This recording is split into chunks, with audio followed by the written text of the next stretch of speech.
നമ്മൾ ഇന്നത്തെ വീഡിയോയിൽ ഡിസ്കസ് ചെയ്യാൻ പോകുന്നത് റിയാക്റ്റിൽ എങ്ങനെയാണ് പേജിനേഷൻ ക്രിയേറ്റ് ചെയ്യുന്നതെന്നാണ്. അപ്പൊ ഇതിനു മുന്നേ ടാങ്ക് സ്റ്റാക്ക് ടേബിൾ ക്രിയേറ്റ് ചെയ്തപ്പം ടേബിളിൽ നമ്മൾ പേജിനേഷൻ സെറ്റ് ചെയ്തിട്ടുണ്ടായിരുന്നു അല്ലേ. അവ ഒരു എക്സ്റ്റേണൽ ലൈബ്രറീസ് ഒന്നും യൂസ് ചെയ്യാതെ എങ്ങനെയാണ് ഒരു പേജിനേഷൻ ക്രിയേറ്റ് ചെയ്യുന്നതെന്നാണ് നോക്കുന്നത്. അപ്പൊ നമ്മൾ 2-3 വീഡിയോസ് ആയിട്ട് റിയാക്റ്റിലെ ഇന്റർവ്യൂ ക്വസ്റ്റ്യൻസ് ആണ് ഡിസ്കസ് ചെയ്തുകൊണ്ടിരിക്കുന്നത്. Already drag and drop notes അതുപോലെ ഓട്ടോ കംപ്ലീറ്റ്സ് ഒക്കെ കവർ ചെയ്തിട്ടുണ്ടായിരുന്നു അല്ലേ. അതുപോലെ ഒരു ഇമ്പോർട്ടന്റ് ഇന്റർവ്യൂ ക്വസ്റ്റ്യൻ ആണ് പേജിനേഷനും. റീസൺ എന്താണെന്ന് വെച്ചാൽ ഏത് പ്രൊജക്റ്റിലാണെങ്കിലും നമുക്ക് ലിസ്റ്റ് പേജസ് ഉണ്ടാവും അല്ലെ. ഫോർ എക്സാമ്പിൾ ഒരു ഇ കൊമേഴ്സ് സൈറ്റ് ആണെങ്കിൽ അവിടെ നമ്മൾ പ്രോഡക്റ്റ് ലിസ്റ്റ് ലോഡ് ചെയ്യും. അപ്പൊ ഒരു സിംഗിൾ പേജിലെ എൻറ്റയർ പ്രോഡക്ട്സ് ലോഡ് ചെയ്യുന്നതെന്ന് പറയുന്നത് പോസിബിൾ ആയിട്ടുള്ള ഒരു കാര്യമല്ല. ഒന്ന് റീഡബിലിറ്റി കുറയ്ക്കും, അതുപോലെ ലോഡിംഗ് ടൈം ഇൻക്രീസ് ചെയ്യും, client side memory usage increase ആവും. അപ്പൊ ഇതൊക്കെ റീസൺ. അപ്പൊ ഒപ്റ്റിമൈസേഷന്റെ പാർട്ട് നമ്മൾ ചെക്ക് ചെയ്യുമ്പോൾ ഫസ്റ്റ് സൊല്യൂഷൻ ആയിട്ട് പറയുന്നത് എന്താണ്? ഇംപ്ലിമെന്റ് പേജിനേഷൻ അല്ലെ. അതുകൊണ്ടൊക്കെ തന്നെയാണ് ഇന്റർവ്യൂസിൽ ഫ്രീക്വന്റ് ആയിട്ട് ഈ പേജിനേഷന്റെ ക്വസ്റ്റ്യൻ വരുന്നത്. എങ്ങനെയാണ് റിയാക്റ്റിൽ ഒരു സിമ്പിൾ പേജിനേഷൻ ക്രിയേറ്റ് ചെയ്യുന്നത് നോക്കാം. ഫസ്റ്റ് സ്റ്റെപ്പ് നമ്മൾ എപ്പോഴും ചെയ്യുന്ന പോലെ തന്നെ റിയാക്ടിന്റെ പ്രൊജക്ട് ക്രിയേറ്റ് ചെയ്യണം. ഞാൻ വൈറ്റ് യൂസ് ചെയ്തിട്ടാണ് ചെയ്യുന്നത്. അതിന് വേണ്ടിയിട്ട് റിയാക്ട് പേജിനേഷൻ എന്ന് പറഞ്ഞിട്ട് ഒരു ഫോൾഡർ ക്രിയേറ്റ് ചെയ്ത് വിഷ്വൽ സ്റ്റുഡിയോയിൽ ഞാൻ ലോഡ് ചെയ്തിട്ടുണ്ട്. ഇനി വൈറ്റിന്റെ സിന്റാക്സ് ഇതാണ്: npm space create space white latest, enter കൊടുക്കുക. എനിക്ക് സെയിം ഫോൾഡർ തന്നെ പ്രൊജക്ട് ഫോൾഡർ ആയിട്ട് യൂസ് ചെയ്താൽ മതി. സോ ഞാൻ ഡോട്ട് കൊടുത്ത് എൻറർ അടിക്കുന്നു. പാക്കേജ് നെയിമും സെയിം മതി. ഞാൻ എന്റെ ലൈബ്രറി റിയാക്ട് ചൂസ് ചെയ്യുവാണ്. ജാവാസ്ക്രിപ്റ്റ് ആണ് ഞാൻ ചൂസ് ചെയ്തത്. കാരണം നിങ്ങൾ കുറെ പേര് ചിലപ്പോൾ ടൈപ്പ് സ്ക്രിപ്റ്റ് പഠിച്ചിട്ടുണ്ടാവില്ല, പക്ഷെ പഠിക്കണം കേട്ടോ, അതൊരു ഇമ്പോർട്ടന്റ് ആണ്. എൻറർ അടിക്കാം. നെക്സ്റ്റ് നമുക്ക് പ്രോജക്ട് ഡിപ്പെൻഡൻസീസ് ഇൻസ്റ്റാൾ ചെയ്യാം. അതിന്റെ കമാൻഡ് npm സ്പേസ് ഇൻസ്റ്റാൾ. ഞാൻ എല്ലാ മിനി പ്രൊജക്ടിന്റെയും സ്റ്റാർട്ടിങ്ങിൽ ഇത് പറയുന്നതാണ്. പുതിയതായിട്ട് ആരെങ്കിലും കാണുന്നുണ്ടെങ്കിൽ അവർക്ക് വേണ്ടിയിട്ട് പറയുന്നതാണ്. അല്ലാത്തവർക്ക് ഞാൻ ടൈം സ്റ്റാമ്പ് കൊടുക്കാം. നിങ്ങൾക്ക് ഈ പോർഷൻ സ്കിപ്പ് ചെയ്തിട്ട് ഡയറക്റ്റ് ആയിട്ട് പേജിനേഷനിലേക്ക് പോവാം കേട്ടോ. എൻറർ അടിക്കുക. പേജ് ഡിപ്പെൻഡൻസീസ് ഇൻസ്റ്റാൾ ചെയ്യാൻ സ്റ്റാർട്ട് ചെയ്തിട്ടുണ്ട്. ഇപ്പൊ ഡിപ്പെൻഡൻസീസ് എല്ലാം ഇൻസ്റ്റാൾ ചെയ്തിട്ടുണ്ട്. ഫൈനലി ഞാൻ ആക്സിയോസ് ലൈബ്രറി ആണ് യൂസ് ചെയ്യുന്നത് API റിക്വസ്റ്റിന് വേണ്ടിയിട്ട്. നിങ്ങൾക്ക് ഒന്നെങ്കിൽ ജാവാസ്ക്രിപ്റ്റിന്റെ ഫെച്ച് API യൂസ് ചെയ്യാം, അല്ലെങ്കിൽ ആക്സിയോസ് യൂസ് ചെയ്യാം. സോ ഞാൻ ആക്സിയോസും കൂടി ഇൻസ്റ്റാൾ ചെയ്യുവാണ്. npm install Axios.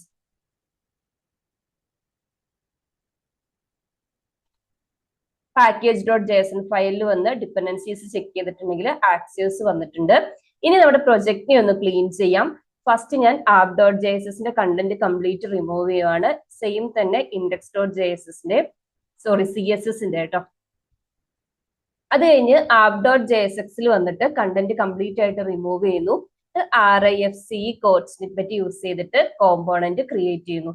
ഇനി നിങ്ങൾക്ക് ഈ RIFC കോഡ് സ്നിപ്പറ്റ് യൂസ് ചെയ്യണം എന്നുണ്ടെങ്കിൽ വിഷ്വൽ സ്റ്റുഡിയോയിൽ നിങ്ങളൊരു എക്സ്റ്റൻഷൻ, അതായത് ഈ ഒരു എക്സ്റ്റൻഷൻ ഇൻസ്റ്റാൾ ചെയ്താൽ മതി കേട്ടോ. ES7 react redux/GraphSQL. അത് നിങ്ങൾക്ക് ഷോർട്ട് കട്ട് യൂസ് ചെയ്തിട്ട് കോമ്പോണന്റ് ക്രിയേറ്റ് ചെയ്യാം. നമുക്ക് ജസ്റ്റ് ഒന്ന് ചെക്ക് ചെയ്ത് നോക്കാം. ഞാൻ പേജിനേഷൻ എന്നൊരു ക്യാപ്ഷൻ കൊടുക്കുവാണ് ഡിവിഷന്റെ അകത്ത്. എന്നിട്ട് എന്റെ പ്രൊജക്ട് ഒന്ന് റൺ ചെയ്യുവാണ്. റൺ ചെയ്യുന്ന command npm run dev. Enter അടിക്കുക. ഓക്കെ, അപ്പൊ നമ്മുടെ പ്രൊജക്ട് സക്സസ്ഫുൾ ആയിട്ട് ഇൻസ്റ്റാൾ ആയിട്ടുണ്ട്. നമ്മൾ ആ കൊടുത്തിരിക്കുന്ന പേജിനേഷൻ വന്നിട്ടുണ്ട്. ഇനി അഗൈൻ ഞാൻ എന്റെ പ്രൊജക്റ്റിൽ തിരിച്ചു വന്നിട്ട് ഈ പേജിനേഷൻ കമാൻഡ് ഒന്ന് റിമൂവ് ചെയ്യുവാണ്. സോ നമുക്ക് പേജിനേഷൻ കോമ്പോണന്റ് ക്രിയേറ്റ് ചെയ്യാൻ സ്റ്റാർട്ട് ചെയ്യാം. എനിക്ക് അസറ്റ് ഫോൾഡറിന്റെ ആവശ്യമില്ല, സോ ഞാൻ അതും ഒന്ന് റിമൂവ് ചെയ്തു. സോഴ്സ് ഫോൾഡറിന്റെ അണ്ടറിൽ കോമ്പോണന്റ് എന്ന് പറഞ്ഞിട്ട് ഒരു ഫോൾഡർ ക്രിയേറ്റ് ചെയ്യുവാണ്. ഇനി ഈ ഫോൾഡറിന്റെ അകത്ത് ഒരു JXS ഫയൽ, അതായത് പേജിനേഷൻ .jxs ഫയൽ ക്രിയേറ്റ് ചെയ്യുന്നു കോമ്പോണന്റിന് വേണ്ടിയിട്ട്. ഇനി അതിന്റെ CSS സെറ്റ് ചെയ്യാൻ വേണ്ടിയിട്ട് പേജിനേഷൻ .css ഫയലും ചെയ്യുന്നു. ഓക്കെ, നിങ്ങൾക്ക് വേണമെങ്കിൽ ടെയിൽവിൻ CSS ഒക്കെ യൂസ് ചെയ്തിട്ട് ചെയ്യാം കേട്ടോ. അപ്പൊ പ്രൊജക്റ്റിനൊക്കെ പോയിരിക്കുന്ന സമയത്ത് നമ്മൾ ടെയിൽവിൻ ഫ്രെയിംവർക്ക് ഒന്നും ഇൻസ്റ്റാൾ ചെയ്യാൻ നോക്കില്ലല്ലോ. നമ്മൾ കസ്റ്റം ആയിട്ട് സ്റ്റൈൽ ആഡ് ചെയ്യുമല്ലേ ഉള്ളൂ. അതുകൊണ്ടാണ് നമ്മൾ അത് യൂസ് ചെയ്യാത്തത്. ഇനി RIFC കോഡ് സ്നിപ്പറ്റ് യൂസ് ചെയ്തിട്ട് ഞാൻ അഗൈൻ ഒരു പേജിനേഷൻ കോമ്പോണന്റ് ക്രിയേറ്റ് ചെയ്യുന്നു. ഇനി ഞാൻ എന്റെ app.jxsൽ വന്നിട്ട് ഈ കോമ്പോണന്റിനെയും കൂടെ ഇമ്പോർട്ട് ചെയ്തിട്ട് കോൾ ചെയ്യുവാണ്. Pagination from pagination. സോ ഞാൻ വീഡിയോന്റെ സ്റ്റാർട്ടിങ്ങിൽ പറഞ്ഞ പോലെ നമ്മൾ എക്സ്റ്റേണൽ ഡിപ്പെൻഡൻസീസ് ഒന്നും യൂസ് ചെയ്യുന്നില്ല. സോ എനിക്ക് ഇതിന് വേണ്ടിയിട്ട് റിയാക്ടിന്റെ 2 ഹുക്സ് മാത്രം മതി. ഫസ്റ്റ് യൂസ് സ്റ്റേറ്റ് ഹുക്കും രണ്ടാമത്തത് യൂസ് എഫക്റ്റ് ഹുക്കും. ഇനി ഞാൻ ആക്സിയോസ് ലൈബ്രറിയും കൂടെ ഇമ്പോർട്ട് ചെയ്യുവാണ്. ഇനി പേജിനേഷൻ ചെയ്യണമെങ്കിൽ നമുക്ക് ഡാറ്റ വേണം അല്ലെ.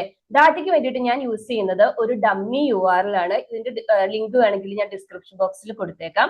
ഇതൊരു പ്രോഡക്ട്സ് അരയാണ് കേട്ടോ. അപ്പൊ പ്രോഡക്ട്സ് എന്ന് പറഞ്ഞൊരു മെയിൻ കീ ഉണ്ട്. അതിൽ അരേ ഓഫ് ഒബ്ജക്ട്സ് ആയിട്ടാണ് ഉള്ളത്. ഇനി ഓരോ ഒബ്ജക്റ്റും ചെക്ക് ചെയ്യുന്ന സമയത്ത് ആ പ്രോഡക്റ്റിന്റെ ഡീറ്റെയിൽസ് ഉണ്ട്. അതിന്റെ പ്രൈസ്, ടൈറ്റിൽ, കാറ്റഗറി, ഡിസ്കൗണ്ട്സ്, കാര്യങ്ങള്. ഫൈനലി അതിനൊരു തംബ്നെയിൽ ഉണ്ട്. അതിന്റെ ഇമേജ് ആയിട്ട് സെറ്റ് ചെയ്യാം. ഇമേജും ഒരു തംബ്നെയിലും ഉണ്ട്.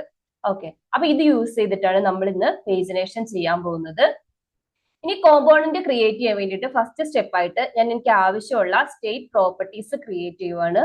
ഫസ്റ്റ് ഞാൻ ഇപ്പൊ കാണിച്ച ആ ഒരു അരേന്റെ അതിൽ നിന്ന് റിട്ടേൺ ചെയ്യുന്ന പ്രോഡക്ട്സിനെ എടുത്തു വെക്കാൻ വേണ്ടിയിട്ട് പ്രോഡക്ട്സ് എന്ന് പറഞ്ഞിട്ട് ഒരു സ്റ്റേറ്റ് പ്രോപ്പർട്ടി ക്രിയേറ്റ് ചെയ്യുന്നു. സെറ്റ് പ്രോഡക്ട്സ് എന്ന് പറഞ്ഞിട്ട് വേരിയബിൾ ക്രിയേറ്റ് ചെയ്യുന്നു. ഇനി അത് എന്തായിരിക്കും? അരയായിരിക്കും അല്ലെ. സോ യൂസ് സ്റ്റേറ്റ് ഹുക്കിനെ കോൾ ചെയ്തിട്ട് ഡീഫാൾട്ട് ആയിട്ട് ഒരു എംപ്റ്റി അരേ ഇനിഷ്യൽ വാല്യൂ ആയിട്ട് പാസ് ചെയ്യുന്നു. രണ്ടാമത് എനിക്ക് ടോട്ടൽ പ്രോഡക്റ്റിന്റെ കൗണ്ട് കിട്ടണം. കാരണം ഇപ്പൊ ഒരു പേജിൽ നമ്മൾ 10 പ്രോഡക്റ്റിനെ വെച്ചിട്ടാണ് സെറ്റ് ചെയ്യുന്നതെന്ന് വിചാരിച്ചു.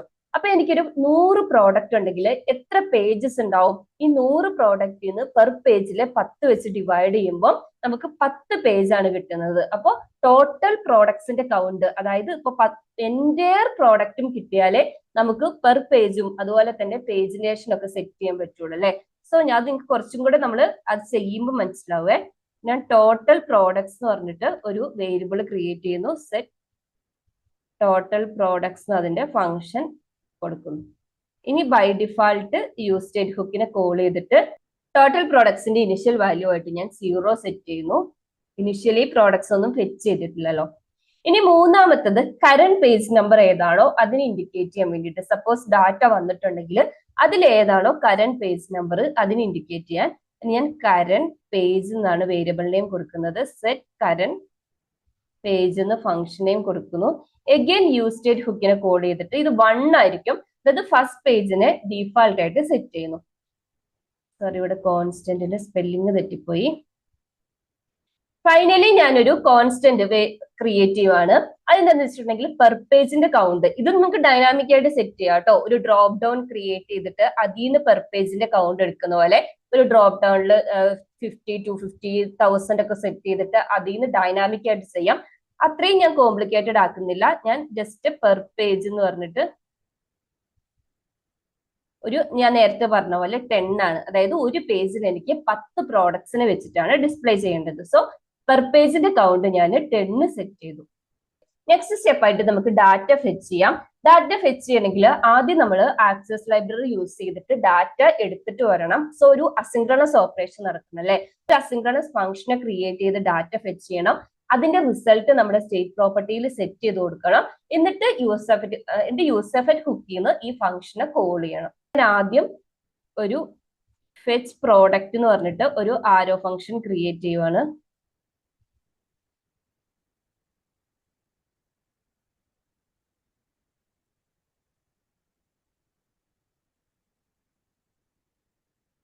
ഞാൻ നേരത്തെ പറഞ്ഞ പോലെ ഇത് അസിൻക്രണസ് ഓപ്പറേഷൻ ആയതുകൊണ്ട് അസിൻ കീവേഡ് സെറ്റ് ചെയ്യുന്നു. ഇനി ഡാറ്റ ഫെച്ചിങ് ആയതുകൊണ്ട് ഞാനൊരു ട്രൈ ക്യാച്ച് ബ്ലോക്ക് കൊടുക്കുകയാണ് കേട്ടോ. ഇതിന്റെ അകത്താണ് നമ്മൾ ആക്സസ് ലൈബ്രറി യൂസ് ചെയ്തിട്ട് ഡാറ്റ ഫെച്ച് ചെയ്യുന്നത്. ഇനി ഡാറ്റ ഫെച്ച് ചെയ്യുന്ന റിസൾട്ടിനെ ഞാനൊരു റെസ്പോൺസ് വേരിയബിളിലേക്കാണ് എടുക്കുന്നത്. Equal to await Axios dot get മെത്തേഡിനെ കോൾ ചെയ്തിട്ട് ഞാൻ നേരത്തെ കാണിച്ച ഒരു URL ഇല്ലേ പ്രോഡക്റ്റ് ഫെച്ച് ചെയ്യുന്നേ, അതിനെ പാസ് ചെയ്യുന്നു. ഇനി ഈ ഗെറ്റ് മെത്തേഡിന്റെ രണ്ടാമത്തെ പാരാമീറ്റർ ആയിട്ട് എനിക്ക് നമ്പർ ഓഫ് പേജസ്, അതായത് എത്ര ഡാറ്റ ഫെച്ച് ചെയ്തിട്ട് വരണം, അതിന്റെ ഓഫ്സെറ്റ് ഏതാണോ അതും പാസ് ചെയ്ത് കൊടുക്കുന്നു. അപ്പൊ ഓൾറെഡി നമ്മൾ അപ്പൊ ഇതിന്റെ അകത്ത് ലിമിറ്റ് എന്നാട്ടോ സെറ്റ് ചെയ്ത് കൊടുക്കേണ്ടത്. ഈ ഡമ്മി URL ഇത് വേരി ആയിക്കൊണ്ടിരിക്കും. നമ്മളിപ്പം ഒരു ഇത് യൂസ് ചെയ്യുന്നില്ല, നമ്മുടെ സ്വന്തം API ആണ് നമ്മൾ സെറ്റ് ചെയ്തിട്ട്. ഇപ്പം നിങ്ങളുടെ back end express JS PHP Python ഒക്കെ ആണെങ്കിൽ അവിടെ നമ്മൾ ചിലപ്പോൾ സ്വന്തമായിട്ട് കൊറി എഴുതിയായിരിക്കില്ലേ ഡാറ്റ ഫെച്ച് ചെയ്യുന്നത്. അപ്പൊ ഇതിന്റെ ഒരു കോൺസ്റ്റന്റ് ആയിട്ടുള്ള ഒരു കീവേഡ് അല്ല എന്നാണ് ഞാൻ പറയാൻ ഉദ്ദേശിച്ചത്. ഈ ഒരു ഡമ്മി URL ഇതിന് വേണ്ടിയിട്ടാണ് ഈ ലിമിറ്റ് യൂസ് ചെയ്തത്. അല്ലെങ്കിൽ നിങ്ങൾക്ക് ലിമിറ്റ് യൂസ് ചെയ്യും, അല്ലെങ്കിൽ നിങ്ങൾ കസ്റ്റമായിട്ടുള്ള API ആണെന്നുണ്ടെങ്കിൽ അതിനെ ബേസ് ചെയ്തിട്ട് നിങ്ങൾ ചേഞ്ച് ചെയ്ത് കൊടുക്കാം. അതുപോലെ തന്നെ ഓഫ്സെറ്റ് പാസ് ചെയ്യുക, അതായത് ഇപ്പൊ നമ്മൾ ഫസ്റ്റ് പേജ് ആണ് എടുത്തു വെച്ചിരിക്കുന്നതെങ്കിൽ 1 തൊട്ട് 10 വരെയുള്ള റെക്കോർഡ് ആയിരിക്കും അല്ലെ. അടുത്തത് നമ്മൾ എടുക്കാൻ പോകുന്നത് 11 തൊട്ട് 20 വരെയുള്ള റെക്കോർഡാണ്. അപ്പൊ അടുത്തത് എടുക്കാൻ പോകുന്ന ആ ഒരു ഇൻഡെക്സ് അല്ലെങ്കിൽ ആ ഒരു ഓഫ്സെറ്റ് പാസ് ചെയ്യുക. ഇതും ഞാൻ പറഞ്ഞ പോലെ ഈ കീ ഒന്നും കോൺസ്റ്റന്റ് അല്ല. ഈ ഒരു API കീ എന്ന് പറയുന്നത് സ്കിപ്പ് എന്നാണ്. ഇപ്പൊ നമ്മള് ഇവിടെ ഞാൻ 10 എന്ന് ഓൾറെഡി പെർ പേജ് എന്ന് പറഞ്ഞൊരു വേരിയബിൾ എടുത്തു വെച്ചിട്ടുണ്ട്. അപ്പൊ ഞാൻ ആ വേരിയബിൾ തന്നെ യൂസ് ചെയ്താൽ മതി. അപ്പൊ ഇനി ഓഫ്സെറ്റ് കാൽക്കുലേറ്റ് ചെയ്യണമെങ്കിൽ, അപ്പൊ ഓഫ്സെറ്റ് എങ്ങനെയാ കാൽക്കുലേറ്റ് ചെയ്യുന്നത്?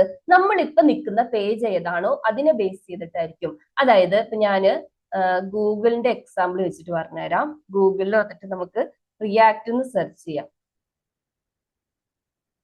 സെർച്ച് ചെയ്യുമ്പോൾ താഴെ കണ്ടില്ലേ ഒരു പേജിന് ശേഷം കാണുന്നില്ലേ? അപ്പോ നമ്മളിവിടെ സെക്കൻഡ് പേജിലാണ് നിൽക്കുന്നതെന്ന് വിചാരിച്ചു. സെക്കൻഡ് പേജിൽ നിൽക്കുമ്പോൾ നമ്മൾ തേർഡ് പേജിനെ ക്ലിക്ക് ചെയ്തു. തേർഡ് പേജിനെ ക്ലിക്ക് ചെയ്യുമ്പോൾ ഓഫ്സെറ്റ് പാസ് ചെയ്യുന്ന എങ്ങനെയായിരിക്കും? സെക്കൻഡ് പേജിലെ പെർ പേജിന്റെ കൗണ്ട് എത്രയാണോ അത് ഇൻറ്റു പ്രീവിയസ് ഇൻഡെക്സ് ഏതാണോ അത് വെച്ചിട്ടായിരിക്കുമല്ലോ. അപ്പൊ ഇപ്പൊ നമ്മൾ നിൽക്കുന്നത് തേർഡ് പേജിലാണെങ്കിൽ 3 - 1 ഇൻറ്റു 10 നമ്പർ ഓഫ് റെക്കോർഡ്സ് ആണെങ്കിൽ 10. അപ്പൊ 20 റെക്കോർഡ്സ് ആയിരിക്കും നമുക്ക് എന്ത് ചെയ്തത്, ഓൾറെഡി ഫെച്ച് ചെയ്തത്. നമുക്കിനി 21 തൊട്ട് ഈ അടുത്ത 10 നമ്പർ ഓഫ് റെക്കോർഡ്സ് ആണെങ്കിൽ അത്രയുമാണ് ഫെച്ച് ചെയ്യാൻ പോകേണ്ടത്. നമ്മൾ ഓഫ്സെറ്റിനെ ഒന്ന് കാൽക്കുലേറ്റ് ചെയ്യണം. അതിന് ഞാൻ കോൺസ്റ്റ് ഓഫ്സെറ്റ് എന്ന് തന്നെയാണ് വേരിയബിൾ നെയിം കൊടുക്കുന്നത്. അപ്പൊ ഞാൻ പറഞ്ഞ പോലെ current page -1 into per page എത്രയാണോ അത്. ഇതൊന്നുമില്ല. എന്താന്ന് വെച്ചിട്ടുണ്ടെങ്കിൽ പ്രീവിയസ് പേജിന്റെ ഇൻഡെക്സ് എടുക്കും, നമ്പർ എടുക്കുന്നു, ആ നമ്പറിന്റെ ടോട്ടൽ നമ്പർ ഓഫ് റെക്കോർഡ്സ് എത്രയാണോ അത് വെച്ചിട്ട് മൾട്ടിപ്ലൈ ചെയ്യുന്നു. ഇനി ഈ ഓഫ്സെറ്റ് എടുത്തിട്ട് സ്കിപ്പിന് സെറ്റ് ചെയ്ത് കൊടുക്കുക. സോറി, നമ്മളിവിടെ കീ സെറ്റ് ചെയ്യാൻ മറന്നിട്ടുണ്ടായിരുന്നു. പാരംസ് ആണ് കേട്ടോ. അതായത് പാരാമീറ്റർ എന്ന് പറഞ്ഞിട്ടുള്ള കീയിലാണ് ഇത് സെറ്റ് ചെയ്ത് കൊടുക്കേണ്ടത്.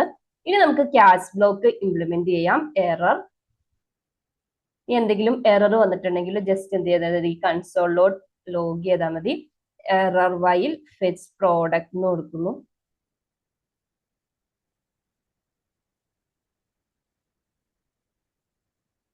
എറർ മെസ്സേജ് എന്താണോ അത്. സോ നെക്സ്റ്റ് സ്റ്റെപ്പ് എന്താണ്? നമ്മുടെ വന്നിരിക്കുന്ന ഡാറ്റയെ ബേസ് ചെയ്തിട്ട് സ്റ്റേറ്റ് പ്രോപ്പർട്ടീസിനെ അപ്ഡേറ്റ് ചെയ്യണം. അപ്പൊ നമുക്ക് വന്നിരിക്കുന്ന ഡാറ്റ എന്താണെന്ന് അറിഞ്ഞാലല്ലേ അപ്ഡേറ്റ് ചെയ്യാൻ പറ്റുള്ളൂ. സോ നമുക്ക് ആദ്യം അതൊന്ന് കൺസോൾ ചെയ്യാം. ഡാറ്റനെ ലോഗ് json.stringify ഓഫ് റെസ്പോൺസ്. ഇനി നമ്മൾ ഇതിനെ കോൾ ചെയ്യണം അല്ലേ? കോൾ ചെയ്യാൻ വേണ്ടിയിട്ട് നമ്മൾ യൂസർബെറ്റ് ഹുക്ക് ആണ് യൂസ് ചെയ്യുന്നത്. ഇതിന്റെ ഫസ്റ്റ് പാരാമീറ്റർ എന്താണ്? കോൾ ബാക്ക് ഫംഗ്ഷൻ ആണ്. കോൾ ബാക്ക് ഫംഗ്ഷന്റെ അകത്ത് ഞാൻ ഈ ക്രിയേറ്റ് ചെയ്തിരിക്കുന്ന ഫംഗ്ഷനെ കോൾ ചെയ്യുന്നു. എന്റെ ഫെച്ച് പ്രോഡക്ട്സ് എന്ന് പറഞ്ഞിട്ടുള്ള ഫംഗ്ഷനെ കോൾ ചെയ്യുന്നു. സെക്കൻഡ് പാരാമീറ്റർ എന്താണ്? ഡിപ്പെൻഡൻസി അറേ ആണ് അല്ലെ. അതായത് എന്തെങ്കിലും ഒരു ഡിപ്പെൻഡൻസി അറേയിൽ കൊടുത്തിരിക്കുന്ന പാരാമീറ്ററിൽ ചേഞ്ച് വരുമ്പോഴാണ് യൂസർബെറ്റ് ഹുക്ക് അതിന്റെ കോൾ ബാക്ക് ഫംഗ്ഷനെ പിന്നെയും ട്രിഗർ ചെയ്യുന്നത്. അപ്പൊ എന്താ ചെയ്യേണ്ടത്? എന്റെ കറന്റ് പേജ് നമ്പർ, എനിക്കിവിടെ പേജ് നമ്പർ മാറുന്നതിനനുസരിച്ചിട്ടാണ് ഈ ഒരു ജേസണിൽ പോയിട്ട് ഇപ്പൊ ഫസ്റ്റ് 10 പ്രൊഡക്റ്റ് ആണ്, അടുത്ത 10 പ്രൊഡക്റ്റ്, അത് കഴിഞ്ഞ് അടുത്ത 10 പ്രൊഡക്ട്സിന് എടുത്തിട്ട് വരേണ്ടത്.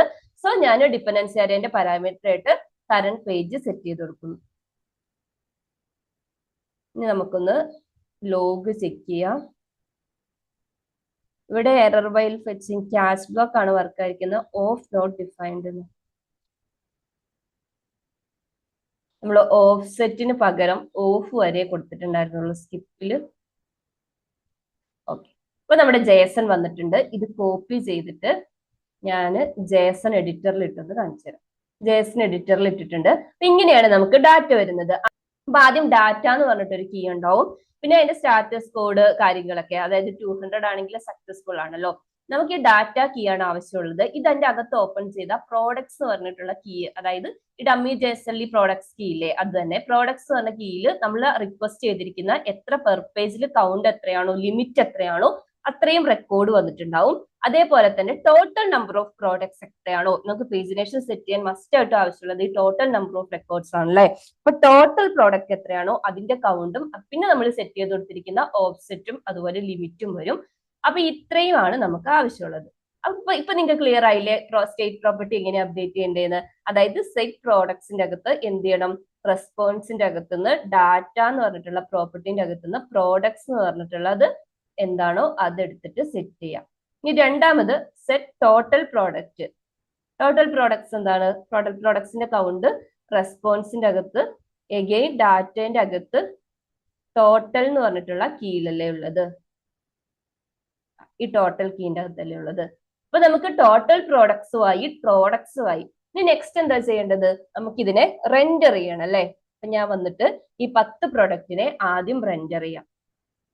റെൻഡർ ചെയ്യാൻ വേണ്ടിയിട്ട് ഒരു കാര്യം കൂടെ നമുക്ക് കാൽക്കുലേറ്റ് ചെയ്യാം, ടോട്ടൽ പേജസ്. അപ്പൊ ടോട്ടൽ പേജസ് എന്തായിരിക്കും? നമുക്കിപ്പോ കിട്ടിയിരിക്കുന്ന ടോട്ടൽ കൗണ്ട് ചെയ്യുന്ന പെർ പേജിന്റെ ഡിവൈഡ് ചെയ്യണം അല്ലെ. അപ്പൊ ഞാൻ mark dot seal function use ചെയ്യുവാണ് അതിനെ ഒന്ന് റൗണ്ട് ചെയ്യാൻ വേണ്ടിയിട്ട്. അതിന്റെ അകത്ത് ഇപ്പൊ നമുക്ക് കിട്ടിയിരിക്കുന്ന ടോട്ടൽ പ്രോഡക്ട്സ് എത്രയാണോ ഡിവൈഡഡ് ബൈ പെർ പേജിനെ ഡിവൈഡ് ചെയ്തിട്ടുണ്ടെങ്കിൽ ടോട്ടൽ പേജ് കിട്ടും. നമുക്ക് 194 റെക്കോർഡ്സ് അല്ലേ ഇവിടെ ഉള്ളത്, പ്രോഡക്ട്സ് അല്ലേ, ഡിവൈഡഡ് ബൈ 10 ചെയ്യാം. അപ്പൊ അതുകൊണ്ടിട്ടാട്ടോ ഞാൻ സീൽ ചെയ്തിരിക്കുന്നത്. ഇനി നമുക്ക് റെൻഡർ ചെയ്യാം. അപ്പൊ എനിക്ക് ഫസ്റ്റ് ഈ ഡിവിഷന് ഞാനൊരു ക്ലാസ് നെയിം കൊടുക്കുകയാണ്. ഓൾറെഡി ഉള്ള ഈ ഡിവിഷനെ കണ്ടെയ്നർ ഡിവിഷനായിട്ട് സെറ്റ് ചെയ്യുന്നു. കണ്ടെയ്നർ എന്നാണ് ക്ലാസ് നെയിം കൊടുക്കുന്നത്. നമുക്ക് CSSൽ വന്നിട്ട് ഈ ക്ലാസ്സിനെ ഇംപ്ലിമെന്റ് ചെയ്യാം. ടെക്സ്റ്റ് അലൈൻ സെന്റർ സെറ്റ് ചെയ്ത് കൊടുക്കുന്നു. അതുപോലെ ഫോണ്ട് ഫാമിലി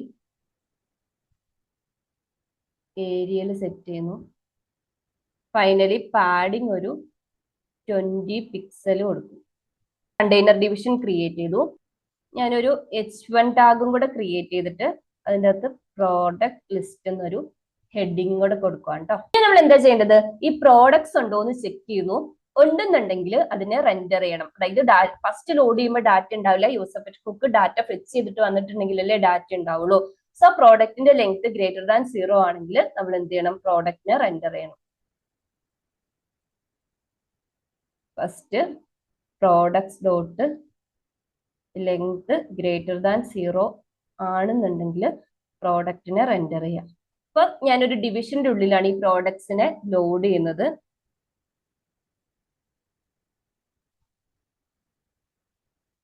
എഗെയിൻ അതിന്റെ ക്ലാസ് നെയിം ആയിട്ട് പ്രോഡക്ട്സ് തന്നെയാണ് കൊടുക്കുന്നത്.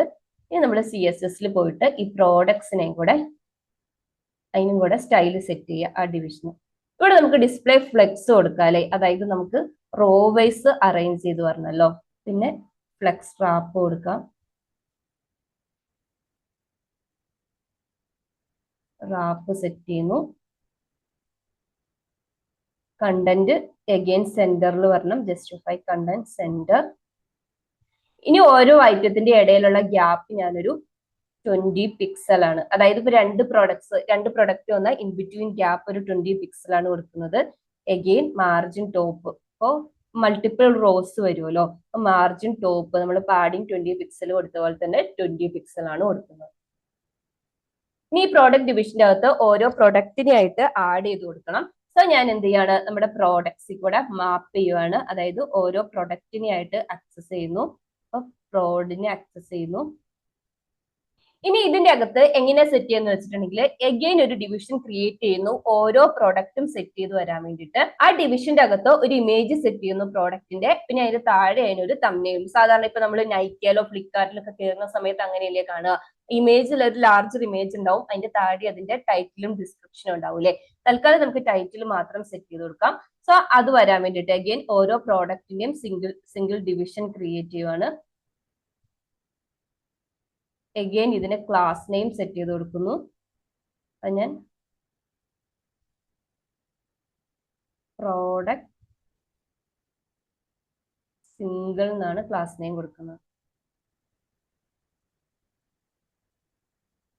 ഒരു ആ ഡിവിഷന്റെ ടോട്ടൽ വിഡ്ത്ത് ഞാനൊരു 200 പിക്സൽ ആണ് ഒരു പ്രോഡക്റ്റ് ലോഡ് ചെയ്ത് വരാൻ വേണ്ടിയിട്ടുള്ളത് കൊടുക്കുന്നത്.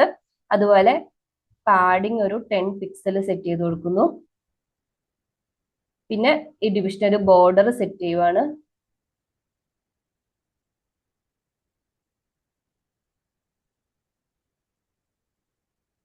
ഒരു ബോർഡർ റേഡിയസ് സെറ്റ് ചെയ്ത് കൊടുക്കുന്നു. ഒരു 8 പിക്സൽ സെറ്റ് ചെയ്ത് കൊടുക്കാം. ടെക്സ്റ്റ് അലൈൻ സെന്റർ കൊടുക്കുന്നു. പിന്നെ ബാക്ക്ഗ്രൗണ്ട് കളർ. ഫൈനലി ഒരു ബോക്സ് ഷാഡോ സെറ്റ് ചെയ്ത് കൊടുക്കാം. 0 എല്ലാ direction 2 pixel 8 pixel, colour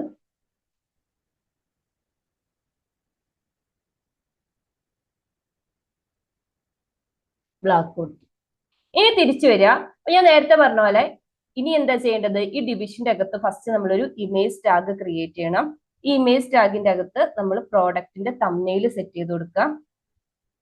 okay, അപ്പൊ സോഴ്സിന്റെ അകത്ത് എന്താ വരേണ്ടത്? ഈ പ്രോഡക്റ്റിന്റെ പ്രോഡക്റ്റിന്റെ അകത്ത് നമ്മൾ എടുത്തു വെച്ചിരിക്കുന്ന JSON അല്ലേ? അപ്പൊ പ്രൊഡക്ട്സിന്റെ ഒരു പ്രൊഡക്റ്റ് ഓപ്പൺ ചെയ്തിട്ടുണ്ടെങ്കിൽ നമുക്ക് ടൈറ്റിലും കിട്ടും, അതുപോലെ തന്നെ തംബ്നെയിലും കിട്ടും. സോ ഈ തംബ്നെയിൽ എടുത്തിട്ടാണ് ഇമേജ് ആയിട്ട് സെറ്റ് ചെയ്ത് കൊടുക്കുന്നത്. ഡോട്ട് തംബ്നെയിൽ കൊടുക്കുന്നു. ഇനി സപ്പോസ് തംബ്നെയിൽ എക്സിസ്റ്റിംഗ് അല്ലെങ്കിൽ ഓൾട്ടർനേറ്റീവ് ടെക്സ്റ്റ് ആയിട്ട് അഗെയിൻ പ്രോഡക്റ്റ് ഡോട്ട് ടൈറ്റിൽ തന്നെ സെറ്റ് ചെയ്ത് കൊടുക്കുന്നു. ഇനി അഗെയിൻ ഞാൻ ഇതിനൊരു ക്ലാസ്സും കൂടെ കൊടുക്കുകയാണ്. ക്ലാസ് നെയിം പ്രോഡക്റ്റ് ഇമേജ് എന്നാണ് കൊടുക്കുന്നത്. അഗെയിൻ വന്നിട്ട് പ്രോഡക്റ്റ് ഇമേജ്, ആ ഇമേജിന്റെ ക്ലാസ് സെറ്റ് ചെയ്ത് കൊടുക്കാം. എൻ്റയർ ഡിവിഷനിൽ വരേണ്ടതുകൊണ്ട് വിഡ്ത്ത് 100% സെറ്റ് ചെയ്ത് കൊടുക്കുന്നു. ഹൈറ്റ് ഓട്ടോ, അതായത് നമുക്ക് ആ ടൈറ്റിലും കൂടെ സെറ്റ് ചെയ്ത് പറഞ്ഞല്ലോ, ഓട്ടോ സെറ്റ് ചെയ്ത് കൊടുക്കുന്നു. അതുപോലെ തന്നെ ബോർഡർ റേഡിയസ് ഒരു 5 പിക്സൽ കൊടുക്കും. പ്രോഡക്റ്റ്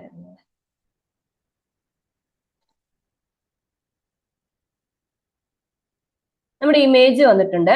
നെക്സ്റ്റ് നമുക്ക് ടൈറ്റിലിന്റെ പോർഷൻ സെറ്റ് ചെയ്യാം. അതിനൊരു സ്പാൻ ആട്ടോ ഞാൻ ക്രിയേറ്റ് ചെയ്യുന്നത്. അഗെയിൻ ഒരു ക്ലാസ് ക്രിയേറ്റ് ചെയ്യാം. പ്രോഡക്റ്റ് ടൈറ്റിൽ ക്ലാസ് നെയിം കൊടുക്കുന്നു. നമ്മുടെ പ്രോഡക്റ്റിന്റെ അകത്ത് വരുന്ന ടൈറ്റില്. ഫൈനലി ഈ പ്രോഡക്റ്റ് ടൈറ്റിൽ ക്ലാസ് നെയിം കൂടെ ഇംപ്ലിമെന്റ് ചെയ്യാം. മാർജിൻ ടോപ്പ് ഒരു 10 പിക്സൽ ആണ് സെറ്റ് ചെയ്ത് കൊടുക്കുന്നത്. ഫോണ്ട് സൈസ് ഒരു 16 പിക്സൽ.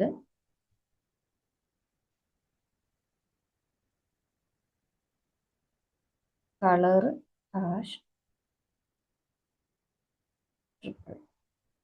ഒരു ആഷ് കളർ അല്ലേ, അത് സെറ്റ് ചെയ്ത് കൊടുക്കും.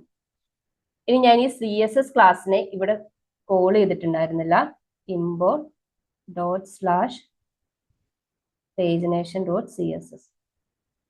എന്നാൽ നമുക്ക് ഇന്റർഫേസിൽ പോയിട്ടൊന്ന് ചെക്ക് ചെയ്ത് നോക്കാം. ഇവിടെ വരുന്ന സമയത്ത് നമുക്കൊരു എറർ അടിക്കുന്നുണ്ട്. അതായത് കീ നമ്മൾ സെറ്റ് ചെയ്തിട്ടുണ്ടായിരുന്നില്ലല്ലേ ആ ഡിവിഷന്. നമുക്ക് യുണീക് കീ എപ്പോഴും ആവശ്യമുണ്ടല്ലോ. അതായത് നമ്മൾ ഈ സിംഗിൾ പ്രൊഡക്ട്സിനെ റെൻഡർ ചെയ്യുന്നില്ലേ, ഇവിടെ ഓരോ ഐറ്റത്തിന്റെയും കീ സെറ്റ് ചെയ്യണം. പ്രോഡക്റ്റ് ഡോട്ട് ID എന്താണോ വരുന്നത് അതിനെ കീ ആയിട്ട് സെറ്റ്. പ്രോഡക്ട്സ് എല്ലാം പ്രോപ്പർ ആയിട്ട് അലൈൻഡ് ആയിട്ട് വന്നിട്ടുണ്ട് അല്ലെ, പ്രോഡക്റ്റ് ലിസ്റ്റ് ക്രിയേറ്റ് ആയിട്ടുണ്ട്. ഇനി നെക്സ്റ്റ് നമുക്ക് എന്താ ചെയ്യേണ്ടത്? നമ്മുടെ മെയിൻ കാര്യം പേജിനേഷൻ സ്റ്റാർട്ട് ചെയ്യാം. പേജിനേഷന് വേണ്ടിയിട്ട് ബേസിക് ആയിട്ട് ഞാൻ നേരത്തെ നിങ്ങൾക്ക് ഗൂഗിളിൽ കാണിച്ചു തന്നില്ലേ, അതുപോലെ തന്നെ ഒരു പ്രീവിയസ് ബട്ടൺ വേണം, ഒരു നെക്സ്റ്റ് ബട്ടൺ വേണം. അതുപോലെ തന്നെ ഇൻ ബിറ്റ്വീൻ എത്ര നമ്പർ ഓഫ് പേജസ് ആണോ ആ പേജിലേക്ക് ഡയറക്റ്റ് പോകാൻ വേണ്ടിയിട്ട് പേജ് നമ്പർ വെച്ചിട്ടുള്ള ബട്ടൺസും വേണം അല്ലെ. അത് നമുക്ക് ഓരോന്നായിട്ട് ക്രിയേറ്റ് ചെയ്യാം. അപ്പൊ ഫസ്റ്റ് ഞാൻ എന്റെ ഈ കണ്ടെയ്നർ ഡിവിഷന്റെ അകത്ത് തന്നെ ഒരു ഡിവിഷനും കൂടെ ക്രിയേറ്റ് ചെയ്യുവാണ് പേജിനേഷന് വേണ്ടിയിട്ട്. div ക്ലാസ് നെയിം ആയിട്ട് പേജിനേഷൻ തന്നെയാണ് കൊടുക്കുന്നത്. നമുക്കിനി ഈ ക്ലാസ് ഇംപ്ലിമെന്റ് ചെയ്യണം CSS വന്നിട്ട്. ഡോട്ട് പേജിനേഷൻ മാർജിൻ ടോപ്പിൽ നിന്ന് ഒരു 20 പിക്സൽ ആണ് സെറ്റ് ചെയ്ത് കൊടുക്കുന്നത്. അതുപോലെ തന്നെ ഡിസ്പ്ലേ ഫ്ലെക്സ് നമ്മൾ പ്രോഡക്റ്റിന്റെ കേസിൽ ചെയ്ത പോലെ തന്നെ റോ വൈസ് വരണം. സെയിം കാര്യങ്ങൾ തന്നെ കേട്ടോ. ജസ്റ്റിഫൈ കണ്ടന്റ് സെന്റർ തന്നെയാണ് കൊടുക്കുന്നത്. അതായത് നമുക്ക് പ്രോഡക്റ്റിന്റെ മിഡിലേക്കാണല്ലോ വരേണ്ടത്. അതുപോലെ അലൈൻ ആയിട്ടും സെന്റർ സെറ്റ് ചെയ്ത് കൊടുക്കുന്നു. ഇനി ഓരോ ഇതിന്റെ ഇടയ്ക്കുള്ള ഗ്യാപ്പ് ഞാനൊരു 5 pixel in between gap set ചെയ്തു. പേജിനേഷൻ ഡിവിഷനിൽ ഇത്രയും കാര്യങ്ങൾ മതി. ഇനി ഇതിന്റെ അകത്ത് ഞാൻ നേരത്തെ പറഞ്ഞ പോലെ നമുക്ക് മെയിൻ ആയിട്ടുള്ള ആ ഒരു 3 ബട്ടൺസ് ക്രിയേറ്റ് ചെയ്യാം. അപ്പൊ ഫസ്റ്റ് ബട്ടൺ എന്തായിരിക്കും? നമ്മുടെ പ്രീവിയസ് ബട്ടൺ ആയിരിക്കും അല്ലെ. അതിന് വേണ്ടിയിട്ട് ഞാൻ ഒരു ഐക്കൺ ആണ് സെറ്റ് ചെയ്ത് കൊടുക്കുന്നത്. അതിന് നിങ്ങൾ ഇപ്പൊ വിൻഡോസ് ആണ് ഓപ്പറേറ്റിംഗ് സിസ്റ്റം എങ്കിൽ വിൻഡോസിന്റെ ആ കീയില്ലേ അതും അതുപോലെ സെമി കോളിനും കൂടെ പ്രസ് ചെയ്താൽ മതി, നമുക്ക് ഐക്കൺ കിട്ടും. അപ്പൊ എനിക്ക് പ്രീവിയസിന് വേണ്ടിയിട്ട് ഞാൻ ലെഫ്റ്റ് ഐക്കൺ ആണ് കൊടുക്കുന്നത്. ഇവിടെ സെർച്ച് ചെയ്താൽ മതി കേട്ടോ, നമുക്ക് ആവശ്യമുള്ള ബട്ടൺ ഏതാണോ. അപ്പൊ ബട്ടൺ ക്യാപ്ഷൻ ആയിട്ട് ഞാനൊരു ഐക്കൺ ആണ് സെറ്റ് ചെയ്ത് കൊടുത്തത്. ഇനി നമുക്ക് അഗെയിൻ ഇതിനൊരു CSS ക്ലാസ് വേണം. ക്ലാസ് നെയിം ആയിട്ട് ഞാൻ പേജിനേഷൻ ബട്ടൺ ആണ് കൊടുക്കുന്നത്.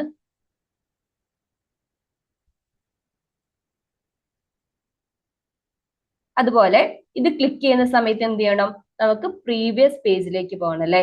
ഹാൻഡിൽ പ്രീവിയസ് എന്ന് പറഞ്ഞ ഫംഗ്ഷനാണ് കോൾ ചെയ്യുന്നത്. ഈ ഫംഗ്ഷൻ നമുക്ക് എപ്പോഴും വരുന്ന പോലെ ഇംപ്ലിമെന്റ് ചെയ്യാനുണ്ട്. ഈ ബട്ടനെ നമ്മൾ ഡിസേബിൾ ചെയ്യണം. എപ്പോഴാണ് ഡിസേബിൾ ചെയ്യേണ്ടത്? നമ്മൾ ഫസ്റ്റ് പേജിൽ നിൽക്കുന്ന സമയത്ത് നമുക്ക് പ്രീവിയസ് പേജസ് ഒന്നും ഉണ്ടാവില്ല. അതായത് നമ്മുടെ കറണ്ട് പേജ് ഫസ്റ്റ് പേജ് ആണെങ്കിൽ നമുക്ക് പ്രീവിയസ് പേജ് ഉണ്ടാവില്ലല്ലോ. സോ ഡാറ്റ ഫെച്ച് ചെയ്യാൻ പോകുമ്പോൾ നമുക്ക് എറർ ആയിരിക്കും വരിക. അതുകൊണ്ട് തന്നെ disabled equal to condition set ചെയ്യുക. എന്താ കണ്ടീഷൻ? കറണ്ട് പേജിന്റെ വാല്യൂ ഈക്വൽ ടു 1 ആവുന്ന സമയത്ത് നമ്മൾ എന്ത് ചെയ്യുക, അതിനെ ഡിസേബിൾ ചെയ്യാം. ഇതേപോലെ തന്നെ നമുക്ക് നെക്സ്റ്റ് ബട്ടണും ക്രിയേറ്റ് ചെയ്യാം. പിൻ ബിറ്റ്വീൻ ഞാൻ നേരത്തെ പറഞ്ഞ പോലെ ഒരു ബട്ടണും കൂടെ ക്രിയേറ്റ് ചെയ്യാനുണ്ട്. ഏതെന്താണ്? നമുക്ക് പേജസ്, എത്ര നമ്പർ ഓഫ് പേജസ് ഉണ്ടോ അത്രയും പേജസിലേക്ക് ഡയറക്റ്റ് പോകാൻ വേണ്ടിയിട്ട് ആ ഒരു പേജിന്റെ നമ്പർ കാണിക്കുന്ന ഒരു ബട്ടൺസും കൂടെ ക്രിയേറ്റ് ചെയ്യണം. സോ നമുക്ക് പേജ് നമ്പർ വേണം അല്ലെ. പേജ് നമ്പറിന് വേണ്ടിയിട്ട് എഗെയിൻ ഞാൻ ജാവാസ്ക്രിപ്റ്റിന്റെ ഫംഗ്ഷൻ അരേ ഡോട്ട് ഫ്രം എന്ന് പറഞ്ഞിട്ടുള്ള ഫംഗ്ഷൻ ഇല്ലേ, അതായത് ഐട്രബിൾ ആയിട്ടുള്ള ഒബ്ജക്ട്സ് ഉണ്ടെങ്കിൽ അതിൽ നിന്ന് അരേ ക്രിയേറ്റ് ചെയ്യുന്ന ഫംഗ്ഷൻ, അതാണ് യൂസ് ചെയ്യുന്നത്. Page number equal to array dot from. First നമ്മൾ ഒബ്ജക്റ്റ് സെറ്റ് ചെയ്ത് കൊടുക്കുക. അപ്പൊ ഞാൻ ലെങ്ത് എന്ന് പറഞ്ഞിട്ട് എന്റെ ടോട്ടൽ പേജ് നമ്മൾ എടുത്തു വെച്ചിട്ടില്ലേ, ടോട്ടൽ പേജസ് കൊടുക്കുന്നു. എഗെയിൻ മാപ്പ് ഫംഗ്ഷൻ ക്രിയേറ്റ് ചെയ്യുന്നു. ഫസ്റ്റ് പാരാമീറ്റർ നമുക്ക് ആവശ്യമില്ലാത്തതുകൊണ്ട് അണ്ടർസ്കോർ സെറ്റ് ചെയ്യുന്നു. അതിന്റെ ഇൻഡെക്സ് എടുക്കുന്നു. അതിന്റെ ഓരോ പേജസ് ആയിട്ട് സെറ്റ് ചെയ്ത് കൊടുക്കുക. അപ്പൊ എന്തായിരിക്കും? ഇൻഡെക്സ് +1. അപ്പൊ നിങ്ങൾക്ക് പേജ് നമ്പർ കിട്ടി. ഇനി എന്താ മതി? അപ്പൊ ഇതൊക്കെ ജാവാസ്ക്രിപ്റ്റിന്റെ ഫംഗ്ഷൻ ആട്ടോ. അതായത് ഐട്രബിൾ ആയിട്ടുള്ള ഒരു ഒബ്ജക്റ്റ് നിന്ന് നമുക്ക് അരേന്റെ ഒരു ഷാലോ കോപ്പി ക്രിയേറ്റ് ചെയ്യുന്ന ഫംഗ്ഷൻ ആണ്. ഒരു ഒബ്ജക്റ്റ് സെറ്റ് ചെയ്തിട്ടുണ്ട്, അതിൽ കൂടെ ലൂപ്പ് ചെയ്ത് ഓരോ ഇൻഡെക്സ് ആയിട്ട് എടുത്തിട്ട് നമ്മൾ പേജ് നമ്പറിന്റെ ഒരു അരേ ക്രിയേറ്റ് ചെയ്തു. ഇനി എന്ത് ചെയ്യുക? ഇവിടെ വന്നിട്ട് നമ്മൾ ആ പേജ് നമ്പറിന്റെ അരയിൽ കൂടെ ലൂപ്പ് ചെയ്തിട്ട് ഓരോ പേജ് നമ്പർ ബട്ടൺ ക്രിയേറ്റ് ചെയ്യണം. പേജ് നമ്പർ ഡോട്ട് മാപ്പ്. ഇവിടെ നമുക്ക് എന്ത് ചെയ്യും? ഓരോ നമ്പർ ആയിട്ട് കിട്ടും. പേജ് നമ്പർ കിട്ടും. ഇതിന്റെ അകത്ത് അഗെയിൻ ആ നമ്പറിന് ഇൻഡിക്കേറ്റ് ചെയ്യാൻ വേണ്ടിയിട്ടുള്ള ബട്ടൺ ആണ് കൊടുക്കേണ്ടത്. അപ്പൊ അതിന്റെ ക്യാപ്ഷൻ എന്തായിരിക്കും? നമ്മൾ ഈ കൊടുക്കുന്ന പേജ് നമ്പർ തന്നെയായിരിക്കും. നെക്സ്റ്റ് ഞാൻ ക്ലാസ് നെയിം ആണ് കൊടുക്കുന്നത്. ക്ലാസ് നെയിം ഞാൻ എല്ലാത്തിനും സെയിം നെയിം തന്നെയാണ് കേട്ടോ കൊടുക്കുന്നത്. ഇവിടെ പേജിനേഷന് ഹൈഫൺ വിട്ടുപോയിട്ടുണ്ടായിരുന്നല്ലേ, ബട്ടൺ 0 ആയിപ്പോയായിരുന്നു, സോറി. അത് സെറ്റ് ചെയ്ത് കൊടുക്കാം. ഇനി ഒരു കേസും കൂടി ഉണ്ട്. അതായത് ഇപ്പൊ നമ്മൾ ഗൂഗിളിൽ വന്ന് നോക്കുകയാണെന്നുണ്ടെങ്കിൽ ഇവിടെ നമ്മൾ സെലക്ട് ചെയ്തിരിക്കുന്ന പേജിലെ ആ പേജിന് ഒരു, അതായത് ആക്റ്റീവ് ആയിരിക്കുന്ന പേജിന് ആ ബട്ടൺ ഒരു സ്പെഷ്യൽ കളർ, ഒരു ആക്റ്റീവ് കളർ ആണല്ലേ കൊടുക്കുക ഐഡന്റിഫൈ ചെയ്യാൻ വേണ്ടിയിട്ട്. അതുപോലെ തന്നെ നമ്മളും സെലക്ട് ചെയ്തിരിക്കുന്ന പേജ് ഏതാണോ അതിന് എന്ത് ചെയ്യുക? ഒരു ആക്റ്റീവ് ക്ലാസ് സെറ്റ് ചെയ്ത് കൊടുക്കുക, അതിനെ ഹൈലൈറ്റ് ചെയ്യാൻ വേണ്ടിയിട്ട്, ഐഡന്റിഫൈ ചെയ്യാൻ വേണ്ടിയിട്ട്. അപ്പൊ എന്ത് ചെയ്യാം? Current page equal to page number വരുമ്പോൾ, നമ്മൾ ഈ കൊടുത്തിരിക്കുന്ന പേജ് നമ്പർ വരുമ്പം ആണോന്ന് ചെക്ക് ചെയ്തിട്ട്, ആണെന്നുണ്ടെങ്കിൽ അതിന് ആക്റ്റീവ് എന്ന് പറഞ്ഞിട്ടുള്ള ക്ലാസ് ആഡ് ചെയ്ത് കൊടുക്കണം. ഇനി ഇല്ലാന്നുണ്ടെങ്കിൽ ജസ്റ്റ് ഒരു ക്ലാസ് വേണ്ട, സിംഗിൾ കോട്ട്സ് കൊടുത്താൽ മതി. അപ്പം ആണെന്നുണ്ടെങ്കിൽ ആക്റ്റീവ് ക്ലാസ് അതിന് അപ്ലൈ ചെയ്ത് വരണം. ഫൈനലി ഞാൻ ഇതിനെ യുണീക്ക് ആക്കാൻ വേണ്ടിയിട്ട് ഇതിന് കീ പ്രോപ്പർട്ടി സെറ്റ് ചെയ്ത് കൊടുക്കുകയാണ്. കീ എന്തായിരിക്കും? കാരണം മൾട്ടിപ്പിൾ ബട്ടൺസ് ക്രിയേറ്റ് ആവുന്നുണ്ടല്ലോ. കീ പേജ് നമ്പർ ആയിരിക്കും. അപ്പം ആ ബട്ടൺ ക്രിയേറ്റ് ചെയ്തു. ഇനി ഫൈനലി നമുക്ക് നെക്സ്റ്റ് ബട്ടൺ ക്രിയേറ്റ് ചെയ്യണം. ഇതിനും ഞാൻ അഗെയിൻ ഒരു ഐക്കൺ ആണ് സെറ്റ് ചെയ്ത് കൊടുക്കുന്നത്, നെക്സ്റ്റിന്റെ ഐക്കൺ അല്ലേ. ക്ലാസ് നെയിം ആയിട്ട് സെയിം തന്നെയാണ് സെറ്റ് ചെയ്ത് കൊടുക്കുന്നത്. ക്ലാസ് നമുക്ക് ഇംപ്ലിമെന്റ് ചെയ്യാനുണ്ട് കേട്ടോ. അതുപോലെ on click event, handle next എന്ന് പറഞ്ഞിട്ടുള്ള ഫംഗ്ഷൻ ആണ് കോൾ ചെയ്യുന്നത്. ഫൈനലി അഗെയിൻ ഈ ബട്ടണെയും ഡിസേബിൾ ചെയ്യണം. എപ്പോഴാണ് ഡിസേബിൾ ചെയ്യേണ്ടത്? നമ്മൾ ലാസ്റ്റ് പേജിൽ എത്തിക്കഴിയുമ്പോൾ അല്ലെ, ലാസ്റ്റ് പേജിൽ എത്തിയിട്ടുണ്ടെങ്കിൽ പിന്നെ നമുക്ക് പോവാൻ വേറൊരു പേജ് ഇല്ല. So current page last page ആണെങ്കിൽ കറണ്ട് പേജ് ഈക്വൽ ടു അതിന്റെ ടോട്ടൽ പേജ് ആണെന്നുണ്ടെങ്കിൽ ഇതിനെ ഡിസേബിൾ ചെയ്യാം. ഓക്കെ, അപ്പൊ ഫസ്റ്റ് പേജ് ആണെന്നുണ്ടെങ്കിൽ പ്രീവിയസിനെ ഡിസേബിൾ ചെയ്തു, ലാസ്റ്റ് പേജ് ആണെന്നുണ്ടെങ്കിൽ നെക്സ്റ്റിനെ ഡിസേബിൾ ചെയ്തു, അതുപോലെ തന്നെ പേജ് നമ്പറും ക്രിയേറ്റ് ചെയ്തിട്ടുണ്ട്. അപ്പൊ ബട്ടൺസ് എല്ലാം നമ്മൾ സക്സസ്ഫുള്ളി ക്രിയേറ്റ് ചെയ്തു. നെക്സ്റ്റ് നമുക്ക് ഈ CSS ക്ലാസ്സും അതുപോലെ തന്നെ ബട്ടൺസും ക്രിയേറ്റ് ചെയ്യാം അല്ലെ. അപ്പൊ ഞാന് പേജ് ഫസ്റ്റ് നമുക്ക് ബട്ടൺ ഇപ്പൊ നമുക്ക് ആകെ ഒരു ആക്റ്റീവും പേജിനേഷൻ ബട്ടണും ഈ 2 ക്ലാസ് അല്ലേ ക്രിയേറ്റ് ചെയ്യാനുള്ളൂ. ഫസ്റ്റ് ഞാൻ ഈ പേജിനേഷൻ ബട്ടൺ എന്ന് പറഞ്ഞിട്ടുള്ള ക്ലാസ് ആണ് ക്രിയേറ്റ് ചെയ്യുന്നത്. പേജിനേഷൻ നമ്മൾ ഓൾറെഡി ചെയ്തല്ലോ. എഗെയിൻ പാഡിങ് ഒരു ലെഫ്റ്റ് ഒരു 8 പിക്സലും ടോപ്പ് ഒരു 12 പിക്സലും കൊടുക്കുന്നു. Border 1 pixel solid. Colour set ചെയ്ത് കൊടുക്കാം.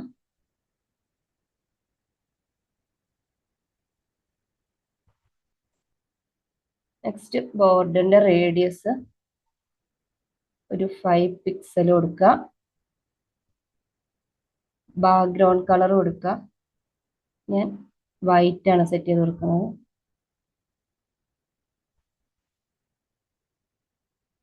അതുപോലെ തന്നെ ബട്ടൺ കളർ ബ്ലൂ തന്നെയാണ് സെറ്റ് ചെയ്ത് കൊടുക്കുന്നത്. പിന്നെ നമ്മൾ പോയിന്റർ, അതായത് മൗസ് പോയിന്ററിന് പകരം കഴ്സർ പോയിന്റർ വരണം. സോ ഞാൻ പോയിന്റർ സെറ്റ് ചെയ്ത് കൊടുക്കുന്നു. അതുപോലെ തന്നെ ഒരു ട്രാൻസിഷൻ അപ്ലൈ ആണ്.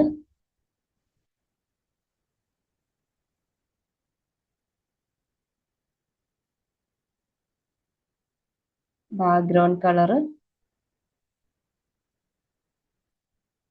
ടൈം സെറ്റ് ചെയ്യുന്നു 3 സെക്കൻഡ്. അതുപോലെ തന്നെ കളറിന് 0.3 സെക്കൻഡ് സെറ്റ് ചെയ്തു. ഓക്കെ, ഈ ബട്ടന്റെ എച്ച് ഓവർ ചെയ്യുന്ന സമയത്ത് മൗസ് ഓവർ ചെയ്യുമ്പോൾ അഗെയിൻ ബാക്ക്ഗ്രൗണ്ട് കളർ സെറ്റ് ചെയ്ത് കൊടുക്കുന്നു. അതുപോലെ തന്നെ കളർ.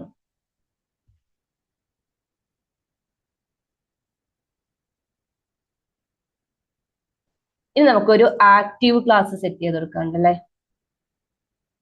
പേജ് നമ്പറിന് വേണ്ടിയിട്ടുള്ള. ആക്റ്റീവിന് ഒരു ബാക്ക്ഗ്രൗണ്ട് കളർ സെറ്റ് ചെയ്ത് കൊടുക്കുന്നു.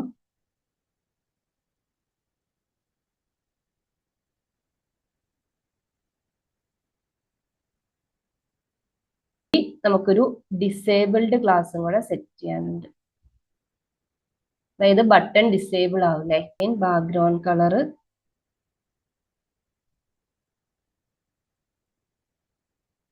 അതുപോലെ തന്നെ ബോർഡർ കളർ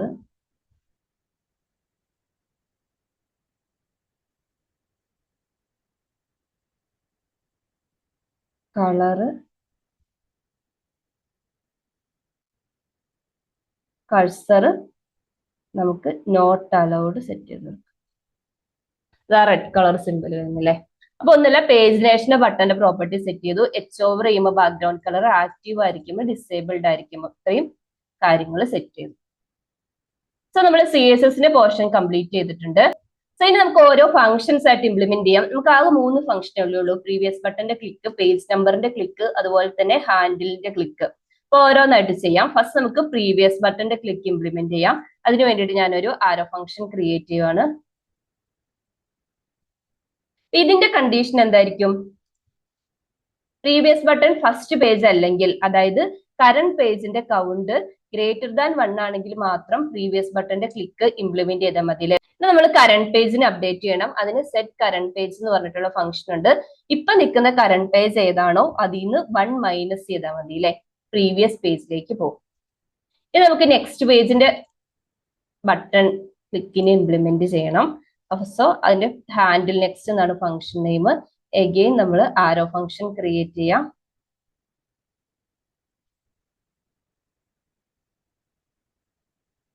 ഇനി ഇവിടെ എന്തായിരിക്കും? ടോട്ടൽ പേജിനേക്കാളും ലെസർ ആയിരിക്കണം കറന്റ് പേജ്. അതായത് നമുക്ക് ലാസ്റ്റ് പേജ് എത്തിയിട്ടുണ്ടെങ്കിൽ പിന്നെ ഈ ബട്ടൺ ക്ലിക്കിന്റെ കോഡിന്റെ ആവശ്യമില്ല. സോ ലെസ് ദാൻ ടോട്ടൽ പേജിനേക്കാളും ലെസർ ആയിരിക്കുന്ന സമയത്ത് എഗെയിൻ കറണ്ട് പേജിന് ഇംപ്ലിമെന്റ് ചെയ്യണം. ഇവിടെ നമ്മൾ എന്താ ചെയ്യേണ്ടത്? ഇപ്പൊ നിൽക്കുന്നത് ഏത് പേജ് ആണോ അതിന്റെ +1 കൊടുക്കുന്നത്. നമുക്ക് നെക്സ്റ്റിലേക്ക് അല്ല, ഇത് പ്രീവിയസിലേക്ക് പോകണം -1, ഇത് നെക്സ്റ്റിലേക്ക് പോകണം +1. ഇനി നമ്മള് പേജ് നമ്പറിന്റെ ബട്ടൺ ക്ലിക്കിനെയും കൂടി ഇംപ്ലിമെന്റ് ചെയ്യണം. നമ്മളിവിടെ ഈ ഫംഗ്ഷൻ എഴുതിയിട്ടില്ല, പേജ് നമ്പറിന്റെ ക്ലിക്കിന്റെ ഫംഗ്ഷൻ നമ്മൾ എഴുതിയിട്ടില്ല. സോ ഞാൻ ഓൺ ക്ലിക്ക് ഇവന്റിനെ കോൾ ചെയ്യുവാണ്. അഗെയിൻ ഇവിടെ ആരോ ഫംഗ്ഷന്റെ അകത്ത് ഹാൻഡിൽ പേജ് നമ്പർ ക്ലിക്ക് എന്നാണ് ഫംഗ്ഷൻ നെയിം കൊടുക്കുന്നത്. അതിന്റെ അകത്ത് നമ്മുടെ ഏത് പേജ് നമ്പർ ആണോ അതിനെ പാസ് ചെയ്ത് കൊടുക്കണം. കാരണം ആ പേജ് അല്ലേ ഡയറക്റ്റ് ആയിട്ട് ഡിസ്പ്ലേ ചെയ്ത് വരേണ്ടത്. ഇനി ഈ ഒരു ഫംഗ്ഷനെയും കൂടെ ഇംപ്ലിമെന്റ് ചെയ്യാം.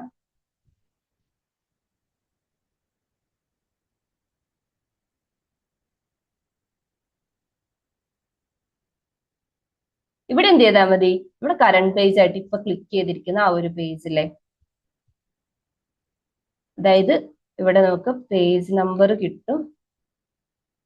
പേജ് നമ്പറിനെ പാസ് ചെയ്താൽ ഓക്കെ.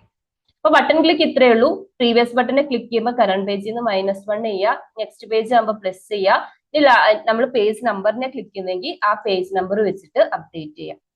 പേജിനേഷൻ ഇംപ്ലിമെന്റ് ചെയ്തിട്ടുണ്ട്. നമുക്ക് ബ്രൗസറിൽ വന്നിട്ടൊന്ന് ചെക്ക് ചെയ്ത് നോക്കാം. സോ നമ്മൾ സക്സസ്ഫുള്ളി പേജിനേഷൻ ഇംപ്ലിമെന്റ് ചെയ്തിട്ടുണ്ട്. ഇതിൽ താഴെ നോക്കിയിട്ടുണ്ടെങ്കിൽ ടോട്ടൽ നമ്പർ 20 പേജസ് കാണാം. ഒരു നെക്സ്റ്റും പ്രീവിയസും ബട്ടൺ നമ്മളിപ്പോൾ ക്രിയേറ്റ് ചെയ്തിട്ടില്ലേ, അത് വന്നിട്ടുണ്ട്. നെക്സ്റ്റ് ബട്ടനെ ക്ലിക്ക് ചെയ്യുന്ന സമയത്ത് നെക്സ്റ്റ് പേജിന്റെ ഡാറ്റ ലോഡ് ചെയ്യുന്നുണ്ട്. എഗെയിൻ നെക്സ്റ്റ് പേജിന്റെ ഡാറ്റ ലോഡ് ചെയ്യുന്നുണ്ട്. ഇനി നമുക്ക് ഡയറക്റ്റ് ആയിട്ട് 20th പേജിലേക്ക് പോയിട്ട് അത് ക്ലിക്ക് ചെയ്തിട്ടാണെങ്കിൽ 20ന്റെ കൗണ്ട് വരുന്നുണ്ട്. അവിടെ എന്തായിരിക്കും? നെക്സ്റ്റിന്റെ ഡിസേബിൾ ചെയ്തിട്ടുണ്ടാവും. എഗെയിൻ നമ്മൾ ഫസ്റ്റ് പേജിലേക്ക് പോവുക. ഫസ്റ്റ് പേജ് ലോഡ് ചെയ്ത് വരുന്നുണ്ട്. അവിടെ പ്രീവിയസ് ബട്ടൺ ഡിസേബിൾഡ് ആയിരിക്കും. ഇൻ ബിറ്റ്വീൻ ഒരു 11th പേജിലേക്ക് പോയിട്ടുണ്ടെങ്കിൽ അതും വരുന്നുണ്ട്. സോ നമ്മൾ വീഡിയോയുടെ സ്റ്റാർട്ടിംഗിൽ പറഞ്ഞ പോലെ ഇമ്പോർട്ടന്റ് ആയിട്ടുള്ള റിയാക്ടിന്റെ ഇന്റർവ്യൂ ക്വസ്റ്റൻ ആണ് പേജിനേഷൻ, എസ്പെഷ്യലി ഒപ്റ്റിമൈസേഷന്റെ പാർട്ടിൽ ഇത് വരുന്നതുകൊണ്ട്. അപ്പൊ ഞാൻ ഈ കോഡ് നിങ്ങൾക്ക് ഗിറ്റ് റെപ്പോസിറ്ററി ക്രിയേറ്റ് ചെയ്തിട്ട് ഷെയർ ചെയ്ത് തരാം. അപ്പൊ ഈ വീഡിയോയിൽ എന്തെങ്കിലും ഡൗട്ട്സ് ഉണ്ടെങ്കിൽ നിങ്ങൾ കമന്റ് സെക്ഷനിൽ പറഞ്ഞാൽ മതി. നിങ്ങൾക്ക് ഇത് യൂസ്ഫുൾ ആയിട്ട് തോന്നുവാണെങ്കിൽ ഒന്ന് ലൈക്ക് ചെയ്ത് സബ്സ്ക്രൈബ് ചെയ്ത് സപ്പോർട്ട് ചെയ്യാം കേട്ടോ. അതുപോലെ തന്നെ വെബ് ഡെവലപ്മെന്റിൽ ഇൻട്രസ്റ്റ് ഉള്ള നിങ്ങളുടെ ഫ്രണ്ട്സിനും റിലേറ്റീവ്സിനും ഒക്കെ ഒന്ന് ഷെയർ ചെയ്ത് കൊടുത്ത് നമ്മുടെ ചാനലിനെ ഒന്ന് സപ്പോർട്ട് ചെയ്യാൻ മറക്കല്ലേ. താങ്ക്